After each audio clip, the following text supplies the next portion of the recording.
welcome, welcome, welcome to Health Issues. I'm your host, Chris Sylvain, and we are thoroughly excited about today's show. Something totally different that we hadn't done before, but it just means so much. It has so much content. And obviously, we're speaking about mass incarceration, which has been a focus on many of the programs that we've had.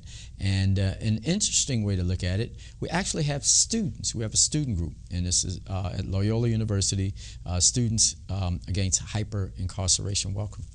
Hi, how are you? Doing great, and very, very interested. We have Miss Olivia Lawson, good, sociology out of Maryland, and then we have Miss India Gregory, theater and political science out of Washington, D.C., right around the corner. All right, great, welcome. All right, Olivia, first off, tell us about your group and who are you and what do you do? Okay, so the group is Students Against Hyper-Incarceration, and we call ourselves SCI. And so we're actually a group within LUCAP, which is the Loyola University Community Action Program, which is an umbrella program within university ministry and mission. And so it's basically a place where students can come and develop their own projects as it relates to social justice and be involved in the community and take action. So it's really a part of, I guess, a broader Loyola's program on mission and ministry. That's absolutely awesome. You know, just students bringing that level of vitality, and it's great. India, what got you involved? What got me involved? I took a class my freshman year called Race, Gender, and Ethnicity, and I learned a bit about hyper-incarceration, and from there I kind of drew interest in it. So my last year, during my sophomore year, I found out about Students Against Hyper-Incarceration through Libby and the co-founder, Ely. And from there, I decided to join. And my joining was a little bit slow at first. I kind of went to a few meetings here and there. But then as my interest grew about the issue, I decided to become to join completely and give it my all. Yeah, put both feet in. Both feet in, good. Yeah. I mean, how often do y'all meet?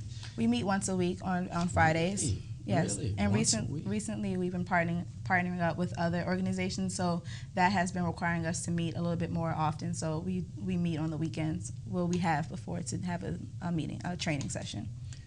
That's big. So what do y'all do? So we focus on, I guess we have two different aspects of our project. So first we focus on awareness at Loyola, and so that's mostly just raising awareness of mass incarceration on campus. We hold film nights, we show documentaries, we have people who come in and sort of maybe like sit-ins or chat-ins and who discuss the issues. You know, we reach out to people in the community to come to Loyola to help raise awareness. And we also, we put up some things around campus like flyers to publicize ourselves or to, let people know to come out to become more involved or to even just learn about it. And so outside of campus, we've really developed a lot of community ties within people, in the community with other organizations and nonprofits like the Juvenile Justice Project of Louisiana, Family and Friends of, Louisiana's Incarcerated Children. And in making those, I guess, connections within the community, we sort of are linked into a larger coalition of people who are working on the same thing, which has been really beneficial. And I know this year something that we started was we're working with law students at Tulane and Loyola. It's an organization called Stand Up for Each Other. And so we advocate on behalf of students, grades K through 12, who are being pushed out, suspended, or expelled from school. And so that gives us a chance to focus on, I guess, what we're most interested in, which is the school-to-prison pipeline here in New Orleans.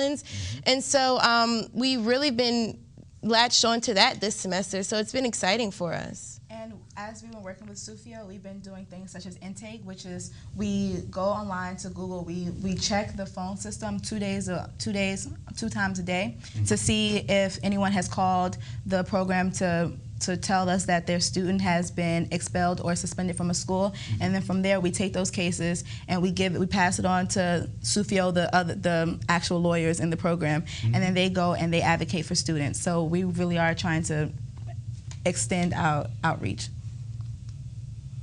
And I guess one thing about Sufio, India mentioned that that we're involved in outreach, but other students are also taking on advocacy roles and are representing students themselves before expansion and expulsion boards. And so usually people are teamed up. So it might be maybe one undergrad student from Loyola and another law student at Tulane, and we can go together to advocate for people. And so right now we've been going through the training. So I think that's what we've done on the weekends. We're just learning about how to advocate for students because we just partnered up with this year. So I look forward to being able to actually go out and advocate for a student who has been expelled and who is going to be pushed into this pipeline called the prison to school pipeline. Tell us about this prison to school pipeline. How do you define it? Well, how do we define it? We define it as students not being able to go to school. What do students do with their time if they're not in school? It just opens up a whole can of worms to students potentially getting involved in things they shouldn't be getting involved in while they should be in school. And so the whole idea is that if you're not in school, sometimes that can lead you to doing things that can sometimes end you up in prison. So that's basically what it's called. I don't know how else to describe it. And I think that in New Orleans with this, I guess maybe it seems like that the tactics that were, brought about during the war on drugs, that essentially has been applied to the school system, in which you have these zero tolerance policies within schools. You're not wearing your socks, you don't have on the right color shirt, you don't have on the right color shoes, so kids are getting suspended and expelled day in and day out for things maybe not like raising your hand or following these strict disciplinary models, or needing to go to the bathroom and the teacher telling them that they can't go and they're going anyway and they get in trouble for that. Little things like that are just absolutely ridiculous and are constantly the cause of students being expelled. Also, another thing that bothers me is that some students are being expelled for reasons just as not having proper socks, but that's not their fault. If they aren't able to afford certain uniform attire, that's their parents' fault, and that's also just representative of a bigger problem. Hyper-incarceration. Your thoughts on that? Well, that's a big one. Well, I know one thing that I've been really into this semester has been the critical race theory. And so, as it relates to the critical race theory, they have this thesis, the racial homeostasis thesis, that America is essentially going to always be racist. This is just the way it is. And so when you think about it that way, and when you also look at the fact that the only way that there will be some type of racial equality in America is if it benefits white people or this white dominant social structure. So after the civil rights movement, I guess during the time of the Cold War, the only reason why the United States even was interested in making any type of progressions as it relates to, the civil rights movement was because of their image on the international platform. You're going through a Cold War with Russia, right, with the Soviet Union, and it's just like, well, look, you're trying to spread democracy and capitalism, but you don't even have that here, in America. And so I think that really, the system of mass incarceration was backlash towards that. You had African Americans who actually made movement, who made progress, and that challenged the white dominant superstructure and power structure. And so I think that they literally came back, retaliated with this war on drugs. You think that you made a couple steps with your civil rights. Well, look, we're turning back, the hand of time. And so I think that it was a way to sort of reinstate this idea of white dominance and white power, and be able to continue to racially control African Americans in order to, continue this persistent inequality. That is, you summed it up. That's literally what I was going to say. It's disgusting. Well, slavery, segregation, mass incarceration. Right. And there are all these forms of racial control that essentially are oppression, and has created some type of like racial undercast in America, and it's disgusting. Mass incarceration also disgusts me most, and I kind of applaud people who were more overt with their racism in the 1960s, because I much rather know where you stand as opposed to me being part of the system where it's subliminally trying to oppress me. And that's the thing that just disgusts me most about mass incarceration, is how it's legalized and how it's institutionalized. People can so-called be friends and still allow young African-American males particularly, and now even females are a growing class, no different than slavery, to be thrown in prisons for just like the school issue. Yes. Good stuff. Well, As students, two questions. One, how does the class work? And you guys have studied history and philosophy and so forth. How does that relate through the classroom that you've understood? How important has the classroom been to bring you to this level of discussion? Because y'all are discussing at a very, very high level. Well, I owe it all to the classroom. I wouldn't have known. Wait, are you talking about us learning about this through school? Yes. I wouldn't have known any of this if it weren't for my classes, because like a lot of people who just who just accept this for what it is, we just don't know unless we have someone tell us otherwise, like, hey, there is a problem. So I do owe it all to school, because I wouldn't have known about hyper-incarceration and mass incarceration if it weren't for school. I would have just thought, like, this is the way America is. It's just crappy, and that's just what we have to deal with. And I think one thing, and I think it's not just school in general, because I know other students who are in college who aren't even discussing things like us, and I would say that it's Loyola and Loyola's idea of a Jesuit education, and this strong emphasis that it places on social justice. And what Loyola's been able to do is essentially develop student activists by preaching social justice through these different academic lenses.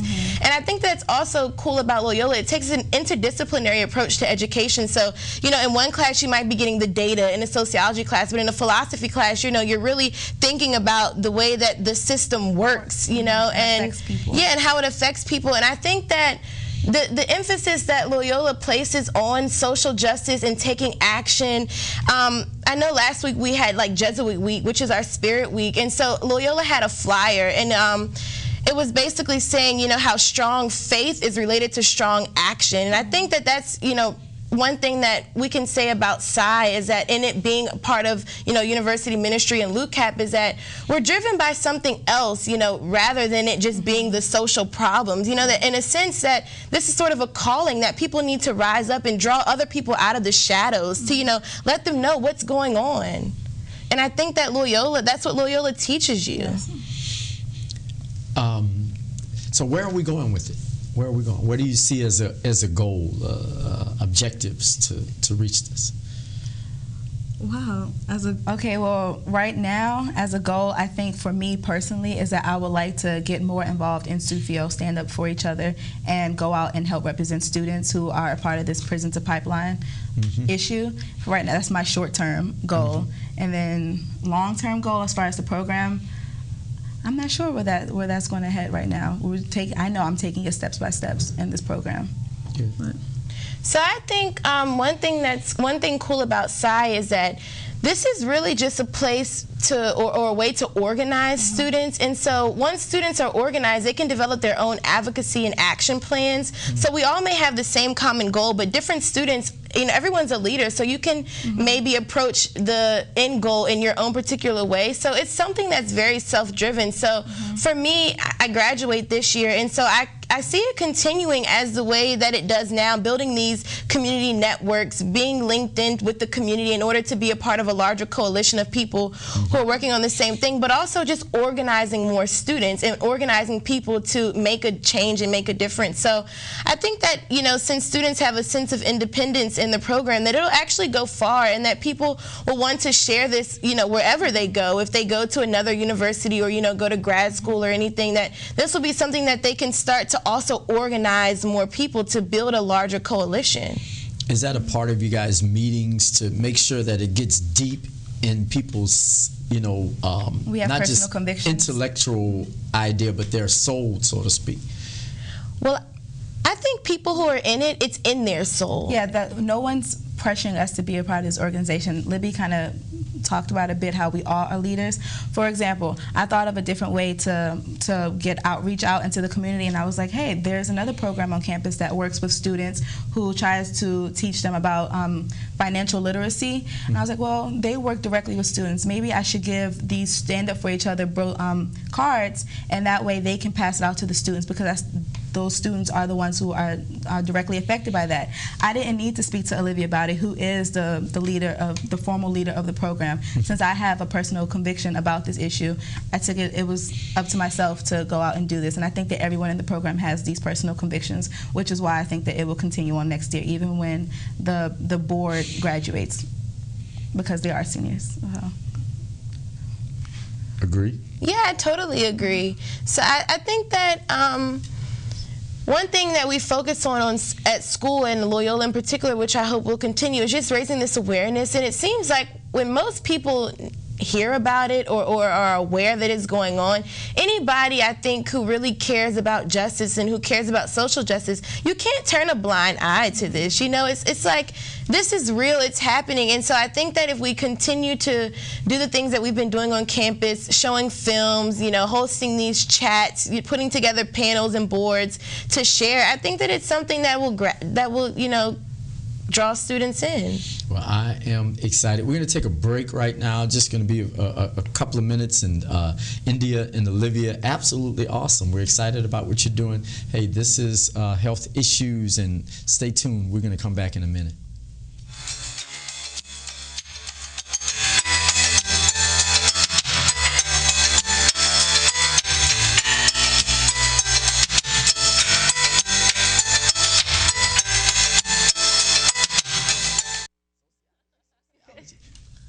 Well, welcome again to Health Issues, and this is our second segment, and we're so excited about today. Again, we have students talk against hyper-incarceration over at Loyola University, and on this segment, we have Miss Asia Cleggett, sociology major out of New Orleans, the good old New Orleans, Louisiana, and Gyasi Gomez out of Maryland, another sociology major over at Loyola University, where we're excited again. So, so Gyasi, tell me a little bit about what got you involved in your experiences. Well, when Illy and Libby started the group, she suggested that I joined, and I didn't know too much about mass incarceration at the time, but I had just actually read the autobiography of Malcolm X for the first time.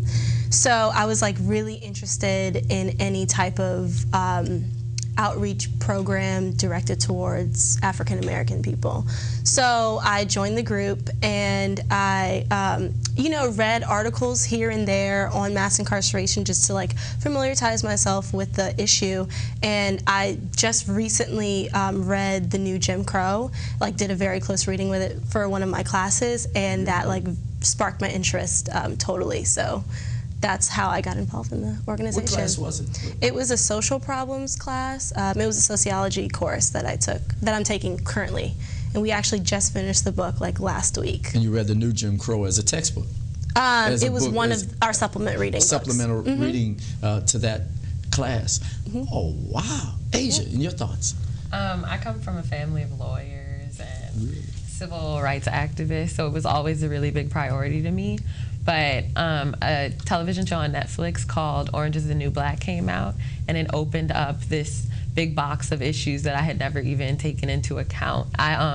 Particularly in my studies, I focus on LGBT issues and the way that affects queer people of color. Right. And when you start studying about hyper-incarceration, and you just see that, yes, black people get treated very badly, but then there's queer people and LGBT people who get treated even lower. And for me, that's my biggest priority, is to show how there are hundreds of trans women serving time in male prisons, even if after they've had surgery. Wow. There's women with breast implants in male prisons, subject to rape and infections, HIV infections. Wow. Craziness. Amazing. So this concept of hyper-incarceration, why is it so hidden? I mean, you guys have found out about it in the sense, you know, school or whatever through family, but, you know, school brought so much of it to the forefront, but without that exposure, people can go their whole life without understanding. Well, growing up, you're taught that bad people go to prison. So when you stay in that frame of mind, it's just like, okay, well, we don't want those people out on the street. But when you dive into it and you see someone's in prison for 20 years for having marijuana, a student got kicked out of school, couldn't find a job because they couldn't get an education, and you get swept into the cycle of poverty, the cycle of deviance. Why would you challenge it if you think that all the black people, all the bad people who are doing crime are in prison? But then once it hits you, a lot of people I've spoken to, it's affected their families. So then when your uncle is in prison, you start to see. You don't take it as all the bad people are in prison. When you start to look at litigation and crimes that probably shouldn't even be crimes in 2014, right. are sending people to prisons. Right, and once they get in prison, especially in Louisiana, and once you get into prison, you get out. Sure, you may be released, but felon disenfranchisement. There's 38% of the black people who are ineligible to vote. 38%. That's what, one out of 13 people can't vote.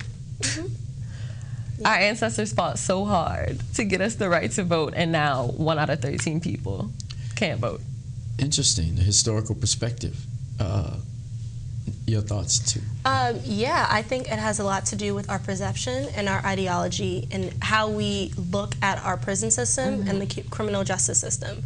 So you have people see it as a choice. Well, you chose to do this crime, so now you're serving jail time. You're incarcerated. That was your choice that you made.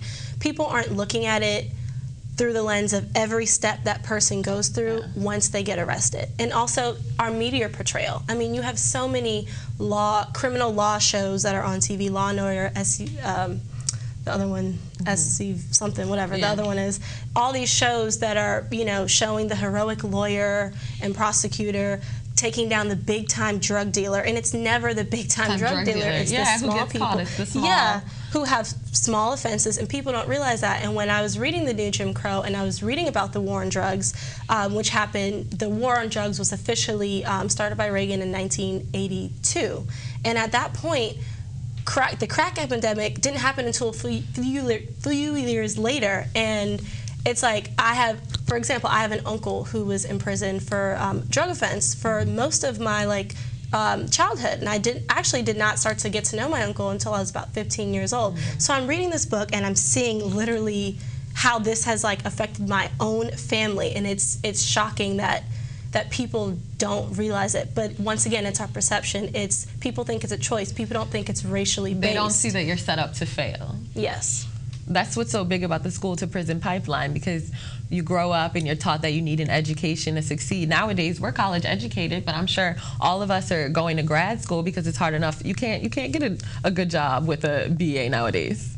So you tell kids, oh, you need to stay in school and get an education in order to be successful, but then you put all of these blocks in their way. You have the wrong shoes, go home. What does that tell the child? That you're setting them up to fail. You don't want them to succeed, instead of making an environment where they feel comfortable and where they feel that they can grow. Race. Let's talk about race in this concept. Oh, I don't even know where to start. Oh, I know. To say that the system of hyper-incarceration is racially based is 100% true, honest. I believe that, and I honestly think it is just another wave of oppressing black people, because we had slavery, then we had Jim Crow, and now we have this system of mass incarceration that directly affects black people the most. We are the most affected by this system, and it's racially based. I mean, it's literally legal for a cop to pull someone over if they look suspicious.